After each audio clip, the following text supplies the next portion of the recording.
Hello everyone, আসসালামু আলাইকুম। It's me Rasel Kabir, welcome to my blog. আজকে আমি আপনাদের সামনে একটা জায়গা উপস্থাপন করব। সেই জায়গাটা হলো নারায়ণগঞ্জের ঐতিহাসিক জায়গা। সে জায়গাটার নাম হলো কাইকারটেক ব্রিজ। সেখানে নাকি স্পেশাল একটা বেলপুরি হয়। সেই বেলপুরি খাইতে আমরা যাব, তাই আপনাদের সাথে শেয়ার করব। প্রথমে আমি যাব আলী এবং সাকিবের বাসায়, তাদেরকে আমি রিসিভ করব। সাকিব আর আলীর জন্য অপেক্ষা করতেছি, ওরা আসতে দেরি করতেছে, বাসা থেকে রেডি হয়ে আছে, আসতেছে, এই জন্য দেরি হইতেছে। তো বাসার সামনে দাঁড়াই আছি সাকিব এবং আলীর জন্য, ওরা আসবে।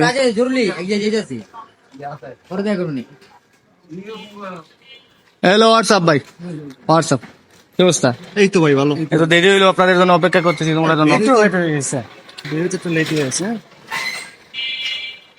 এরা হাজ হচ্ছে বাড়াইছে।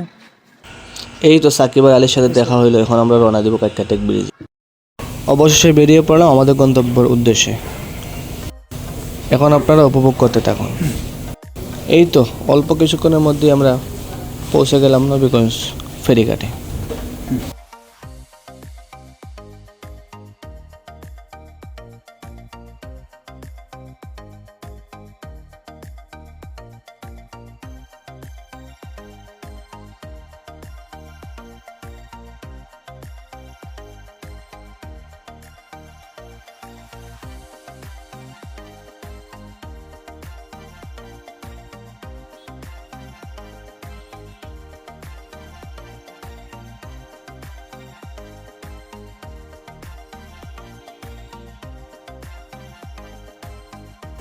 অবশেষে ফেরি পার হয়ে গেলাম।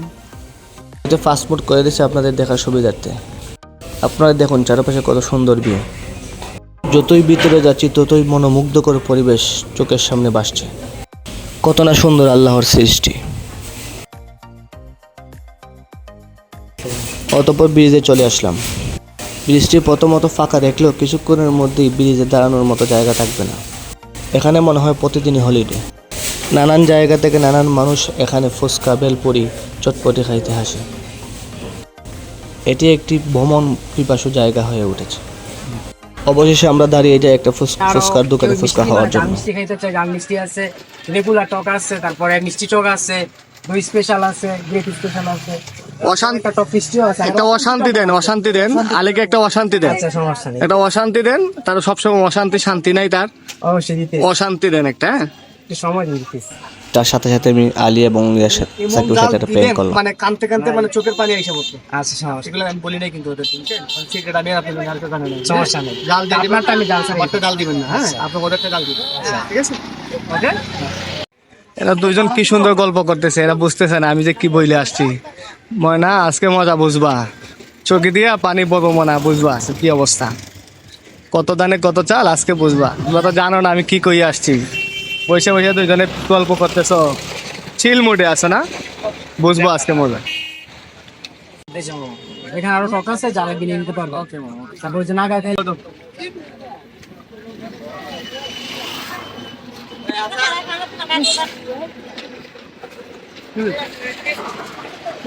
তো গাল কেন ভাই? আমার তুমি আবার এত গাল দিচ্ছেন কেন? আমি তো গাল খাই না মামা। 100 গাল হয়েছে মামা। গাল দিচ্ছেন না যদি গান কি দিচ্ছেন তো জাল কেন মামা? আমার দুইটার মধ্যে গেছে, আমার মতো গাল দিচ্ছেন। গাল হইলাম মামা সাত ব্যাকআপ মনি ফসে গেছে, মানে ব্যাকআপ ইয়া কি পেটত দিচ্ছেন আপনি? ব্যাকআপ। আরে এত গাল কেউ অশান্তি দিচ্ছেন। ও পানি আছে, পানি আছে, পানি খাওন তো। এর জন্য কি হয়েছে? কি হয়েছে? হ্যাঁ দাও তো যাও কেন? আমাকে বলার পরে মামা এমন জাল দিছে যে দুইটা কান টান গরম হয়ে গেছে। সাকিব তো কানে ধরে বসে আছে, আর আলী তো জ্যাকেট ব্যাকেট খুলে ফেলছে। কি যে অবস্থা, পানি খাওয়ার পরেও তার কমতেছে না। জাল এত জাল।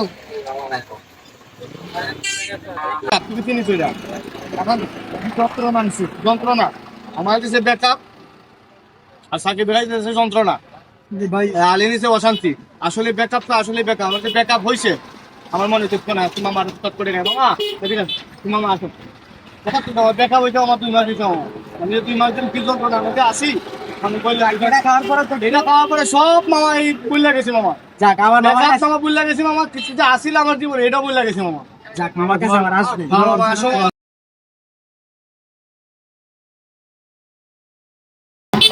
তুমি আমার ব্যাকআপ খাওয়াইলা বা এনতে তুমি যন্ত্রণা অনেক খাওয়াইছো, হ্যাঁ তোমার এখানে যদি আমার ভিডিও ডিটেলস তো আছে, তোর কি কোনো ডিসকাউন্ট আছে? অবশ্যই যদি আপনার ভিডিওতে কিছু আসে আমি আমার অবশ্যই নাম যদি ব্লগের নাম যদি এইসব বলে তুমি ডিসকাউন্ট দিবা নাকি? ইনশাআল্লাহ দর্শক তোমার আপনারা আইসা করেন, আইসা আমার ভিডিও দেখে বলবেন যে ভাইয়ের ভিডিও দেখে আসছি, আপনারা ডিসকাউন্ট পাবেন। প্রত্যেকটা ডিসকাউন্ট কত দিবেন আমাদের ডিসকাউন্ট? 10 টাকা ডিসকাউন্ট দিবেন। ডিসকাউন্ট আপনার এখানে তো সুন্দর বাংলা কি এখানে কোন জায়গায়? এখানে আপনার বন্দর হইয়া নারায়ণগঞ্জ দিয়ে বলেন, আমার ক্যামেরা দিকে বলেন। নবীগঞ্জ হইয়া যারা যদি কাইকেটেক চিনেন, মানে নবীগঞ্জ হইয়া স্থানে আইসা কাইকেটেক ব্রিজ বললেই আইসা পড়বে। আর আজকে বলবো আপনার দোকানের নাম কি? Mister Panipuri and Fuchka. পানিপুরিয়ান ফুচকা নাকি? আমার এখানে আসবো, আমার দেখে রাখেন, চিনে রাখেন, ইনশাআল্লাহ সবাই আসবে। আমার এখানে বলেন যে সবাই সবাই আসবেন, যদি ভালো লাগে ছোট ভাইয়ের দোকানে আসবেন। দেখা যদি যারা অশান্তিতে আছেন আমার কাছে আসবেন, আমি শান্তি করে দিবেন নাকি? ঠিক আছে। ধন্যবাদ মামা, ধন্যবাদ। খাবার শেষে আমরা শীতলক্ষ্যা নদীর উদ্দেশ্যে আবার বেরিয়ে পড়ি।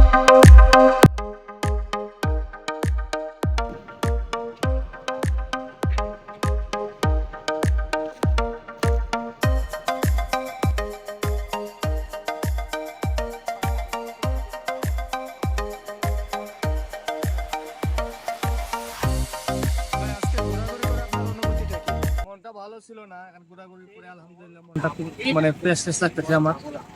আমাদের ওই সাইডে কিন্তু আপনার এয়ারটা বেশি পিওর। এখানে Fresh আছে, হ্যাঁ। জায়গাটা কিন্তু অনেক সুন্দর আর এবং মনোমুগ্ধকর পরিবেশ। আলীর মনটা এই তো এই জায়গাটা অনেক সুন্দর, এটা হচ্ছে শীতলক্ষ্যা নদী, যে নদী নারায়ণগঞ্জে অবস্থিত, বাংলাদেশের একটা বিখ্যাত একটা নদী। এই নদীর মধ্যে আমাকে সাকিব জিজ্ঞাসা করতেছে ভাই অনুভূতিটা কি, আমি বললাম যে অনুভূতিটা সেই ছিল, আর মামার বেলপুরিটা তো তুলনাই হয় না। আসলে মামার বেলপুরিটা অনেক ভালো ছিল, এটা অনেক জনপ্রিয় বেলপুরি, যেটা মানুষ অনেক পছন্দ করে, অনেক লাইক করে। তার সাথে আমি কথা বললাম। ফুচকা বেলপুরি খাওয়ার উদ্দেশ্যে কাইকেট গেছিলাম। খাবারটা অনেক মজা ছিল, সুস্বাদু। তুমি তো খাইছো, তোমার জাল কেমন ছিল? এটা জালটা কেমন ছিল? জাল কিন্তু আমি এখন তোমাকে কই, এটা প্যান ছিল। জাল অনেক বেশি আছিল ভাই, আমি তো এত জাল খাই না, কিন্তু অনেক জাল। এত জাল দিছে কেন? কোরিয়ান স্পাইসি তো জাল 180 জাল, তো জাল আমি কোনো সময় খাই না। মানে খাওয়ার পরে তোমার জালটা কেমন হয়েছে? মনে থাকবে সারা জীবন। অনুভূতি কেমন যে এখানে যে গেলা, তোমার মনটা খারাপ? তুমি কি ইয়া খাইছিলে? বেলপুরিটা কি খাইছিলা? খাইছিলাম যন্ত্রণা। যন্ত্রণা কি তোমার বেশি নাকি? যন্ত্রণা বাইরে গেছে ভাই, দিনকাল যাইতেছে আর যন্ত্রণা লাগতেছে। তাহলে যন্ত্রণা আজকে অবশ্য ভালো লাগছে সেটা। আমি এখানে এর আগেও আসছি, কিন্তু এরকম শীতের ভিতরে এরকম পরিবেশে আসি না। আর আজকে ভাই সব থেকে অন্যরকম যে জিনিসটা, এই যে ঝালটা, এটা কাজটা ঠিক হয় না ভাই। এটা আসলে এটা তো আমি তো এর জন্য তোমাকে দুষ্টামি করলাম, দেখলাম তোমরা কেমন ইয়া হও, খাওয়ার পরে কেমন তোমরা রিয়েক্টটা দেও। রিয়েক্টটা কিন্তু তোমাদের সেই ছিল, কিন্তু আমি এটা তোমাদের বুঝতে দেই।